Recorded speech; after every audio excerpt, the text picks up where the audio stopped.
Namaskaram friends. So in this video, I am going to talk about an important topic in General Study 2 under the section of Social Justice. So the topic of today's discussion is India's demographic advantage. So in this topic, I am going to talk about how can India utilize its demographic dividend and in which area we are lacking. So we are lacking in such a way that we are not utilizing our demographic dividend in a full potential manner. So I am going to talk about areas, sector in which we are lacking. Also, its use, its benefit for how when we utilize our demographic dividend and how we can improve our skilled workers so that we can reach our full potential in terms of development. So, okay, development. So total discussion or total focus area of today's topic is demographic dividend and particularly with respect to India. Okay, so let's start. So the topic of today's discussion is India's demographic advantage or demographic dividend. It come under the section called General Study 2 under the topic Social Justice and subtopic issues related to development and management of social sector services related to health, education and human resources. So in this picture, you can clearly see a very beautiful picture of demographic, and it divides the demography in different pie for different area. Like this pie is for agriculture, this for manufacturing, this is for services, this is for some other services. We divide our demographic in different sectors. So let's introduce today's topic. See, educating our children. When we educate our children, skilling our youth for better job, better quality job. When we skilling of youth, education of children, and restoring the female labor force participation rate. When we do these three things, that means educate our children, skill our youth for quality jobs, and restoring the female labor force participation, then we can achieve the full potential of demographic dividend. And these issues are central for India's macroeconomic outlook. Okay, not micro. For macroeconomic outlook, we have to resolve these three issues and work on these three issues because this is very important for women, for youth, as well as for children. Educating children, skilling youth, and restoring the labor force participation of women. If we focus on these three sectors, then it is very good for our macroeconomic policy and for the development of nation.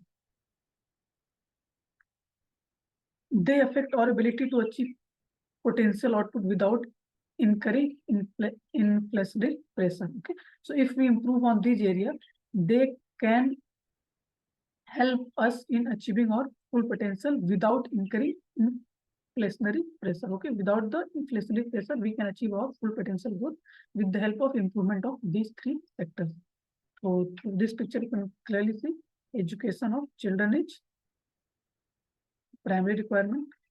Then you can say restore the labor force participation of women, and then skill our youth for quality jobs. So let's talk about the present status of this demographic development, demographic advantage. So India's Philip curve. Philip curve means when unemployment increases, then inflation decreases. In this graph, you can clearly see when the rate of employment increases, let's say it goes to 6%, then the inflation is 2%. Okay, when it reach to 8%, then inflation is less than 2%. When we reaches 9%, inflation is less than, you can say 1%. So when unemployment increases, inflation decreases. This is the Philip curve. But India's Philip curve have a relation showing that Philip curve is a relation showing that when the level of unemployment high, rate of inflation is low. But India's case, this Philip curve seems to have a moved up and a step end. That means in this picture, you can clearly see earlier our Philip curve is like this, but later on it goes like this, and now it is like this. That means steep, very steep. That means slow pitch, very high. So in this case, when Philip curve is moving up, that means at the same unemployment rate, our inflation is increases. Here you can place at 6% earlier at a point B, at a 6% or inflation is 2%. But when our graph moves up at a point C, inflation rate is still 6%, but unemployment increased to unemployment is still 6%, but inflation reaches to 3%. Later on, when our curve further move up at a point let's say C, our unemployment rate is still 6%, but inflation increases. So in this case, when our curve move up at the same unemployment rate, our inflation increases. So this is a very bad scenario, okay? Because through this we cannot control unemployment, as well as pressure of inflation is also increasing on the present government or on the policymakers. So present status of India is that our curve is moving up and it becomes steepened. That means with when unemployment increases, our inflation also going to increase. This reflects a lack of adequate skilled labor for the formal sector. Okay, this is happened due to the inadequate skilled, you can say inadequate skilled labor force of our formal sector, and which is outperforming the informal sector. Our formal sector outperform the informal sector, but due to the lack of adequate skilled labor, we are not employ more labor in the formal sector. So this is the main reason. Unemployment, or you can say main reason for unemployment is the adequate skilled labor force for formal sector. Due to this mismatch, India is creating too few jobs related to the size of its labor force. Our labor force is very huge, but we are not creating many jobs due to the unskilled labor force. Okay, so we have to provide skilling to our youth for the better quality job and include them into the formal sector. Through this picture, you can clearly see we skill our youth and provide them a quality job and include them into the formal sector. Let's talk about lack of skilled agriculture workforce. Remember, skilled related to agriculture and workforce, and remember the area of agriculture. So in agriculture sector, lack of skilled workforce. In agriculture, there are too many low skilled laborers. Okay, in agriculture sector, there are too many low skilled laborers, which is not required, but they are present. The substantial subsidization of input factor to this sector keep it bolted, because in agriculture, government provide many subsidies in electricity, in, you can say, pesticide, on seed, on, like I say, on water. So due to this subsidy, this sector is bolted. India's agriculture labor force share is 45%. Okay, share of agriculture labor force is 45%, but its contribution in GDP is less than 20%. Okay, in 2020, agriculture labor force is 45%, but its contribution in GDP is less than 20%, which is very shocking, because we have to increase the GDP as well as reduce the labor force participation. Like a scenario less than 30% labor force participation contribute, let's say, 25% of GDP or 28% of GDP. So when it is similar, then it is good for us. So we have to reduce the labor force participation and increase our GDP. It is better than labor force participation at 50%, but contribution to GDP is 25%. It is our aim for development of our nation.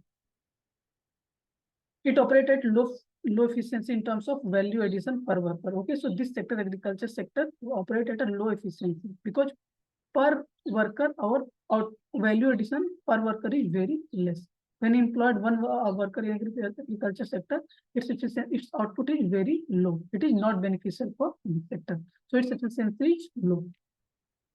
This keeps the distribution of workers low skilled and unfavorable for the India's growth at a full potential. Okay, so you can say subsidy in this agriculture sector keep the distribution of workers at low skill. They are not, you can say, they are not feeling skilled, because they are government providing them subsidy in many areas. So labor force participation in agriculture is increasing without the development of skill, or you can say without providing them skill. So many unskilled labor are present in the agriculture, but their efficiency is very less, and its contribution per worker contribution in the agriculture sector is very less value addition. So we have to do this. We have to skill our labor force and reduce the subsidies. Okay. Through this picture, you can clearly see skilled labor force in agriculture, but in India we are lacking.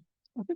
Skill does mean you provide some skill in terms of using technology, in terms of you can say using technology in let's say seeding, irrigation, cutting, using different like drones, drip irrigation technology, so that we increase our output.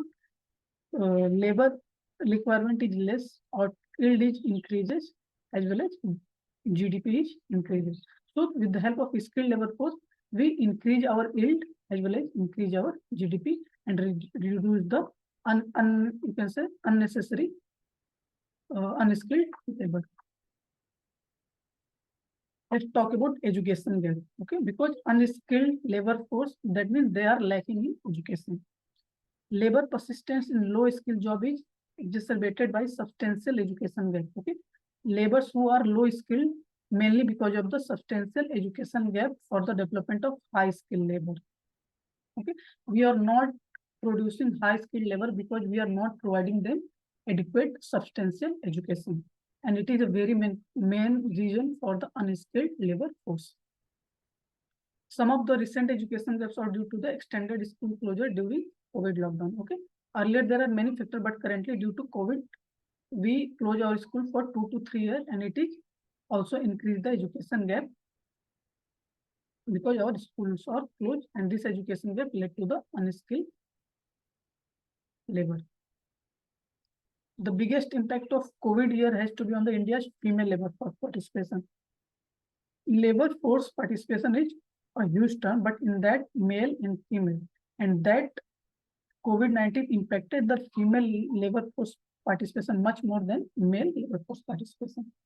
Data from the PLFS, periodic labor force survey, periodic labor force survey shows that female labor force participation is low in an absolute sense and also relative to the most peer country. Okay, it is low in two areas. In absolute sense, also it is low, and in relative to our peer country, it is also low. Okay, so we have to improve on that area to increase the female labor force participation. Okay, because this sector impacted a lot in COVID-19. First, unskilled labor is there in our country. Second, COVID-19 exacerbate this you can say dimension. And third, female labor force participation is also very much impacted due to the COVID-19. So we have to provide skill, then reduce the impact of COVID-19, and also increase, or you can say restore the female labor force participation. Through this picture, you can clearly see we have to bridge the gap of educational gap which are occurred due to the COVID-19 with the help of education. Let's talk about agri labor reform. How we can, you can say, introduce reform in agriculture sector. The share of low earning farm labor need to be pulled lower and transmitted into the better skilled higher learning labor. Okay, so we have to reduce the low earning farm labor and move them into the high earning farm labor with the help of better skill. So we have to provide the skill to the low skill laborer and you can say transform them into a skilled laborer. In this manner, they are introduced into the formal sector, GDP increases, their income increases, as well as there are decrease in the unskilled labor force. Raise the sector presently subsidized cost of input to market price over a period of time. If we increase the subsidized cost and price par with the market price, then many people who are, you can say, deliberately without any skill, they are going in this sector, they pull out of that sector, and we provide them skill and move them into other area like manufacturing services. Okay, so to lower the entry rate of the agriculture labor by training the youth for vocational skill in the manufacturing and services. So move unskilled labor into a formal sector by providing skill, and also change the area, that is from agriculture to manufacturing and services. And this is only done through education. So first, education as well as reduce the subsidized cost and take it as per with the market prices. Okay, so with the help of skilling, we convert low earning farmer into a high earning labor with the help of skilling, as well as by reducing the subsidized cost, unnecessary labor who are present in the labor agriculture labor force are moved into the other areas like manufacturing and services. So through this, they are, you can say, unskilled labor force which are working in the agriculture sector. So we have to provide them skill and move them into the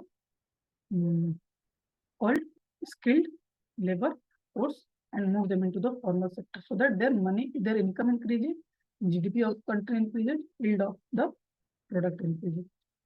Let's talk about how we can fill the education gap which are increased due to the COVID-19 and other factors. The large primary education gap created in children learning during the pandemic need to be decisively addressed. We have to address it very decisively. What we can address? We can address the education gap which is exacerbated in the pandemic area and mainly of the primary education. Set up a charter and magnet public school in each state, providing top quality STEAM education, science and technology, engineering and mathematics at a secondary schooling level. Okay, so we have to, with the proper policy making, we have to decisively address the primary education gap which are increased in COVID-19, as well as create charter and magnet public school in each state for providing STEAM education at a secondary school.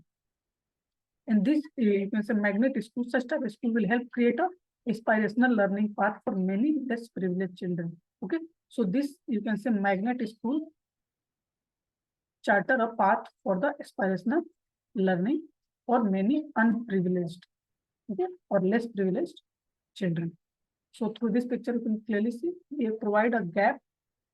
We can fill the gap of you can say education with the help of skilling, or you can say opening charter and magnet school and provide them STEAM education which help the unprivileged children on the path of aspirational learning.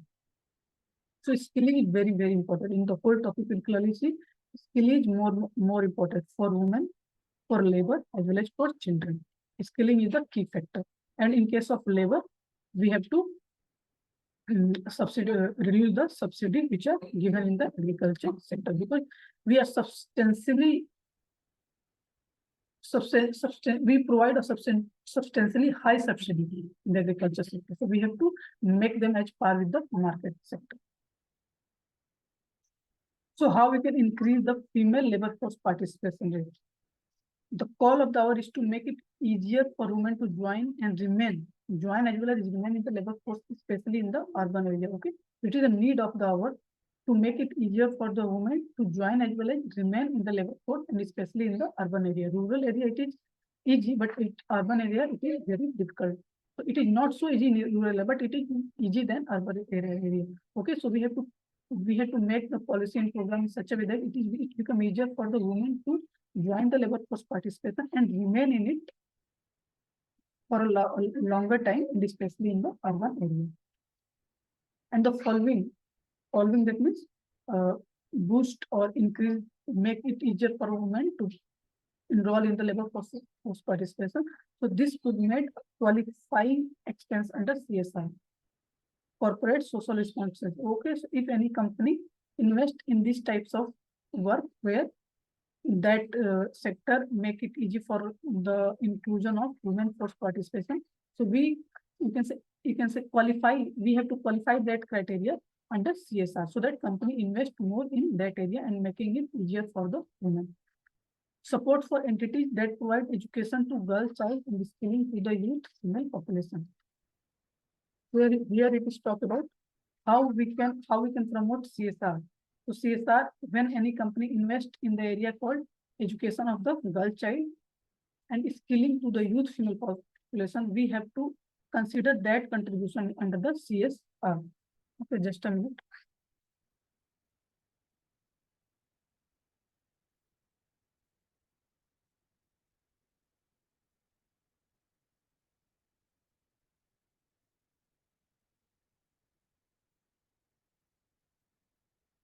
Some technical problem occurred.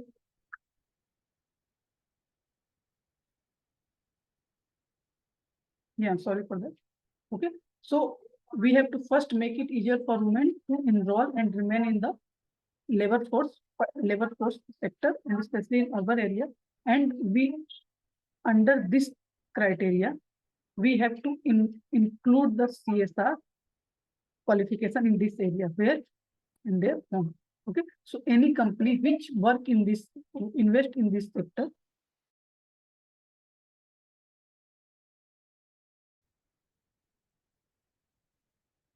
So sorry for disturbance. There is some technical error.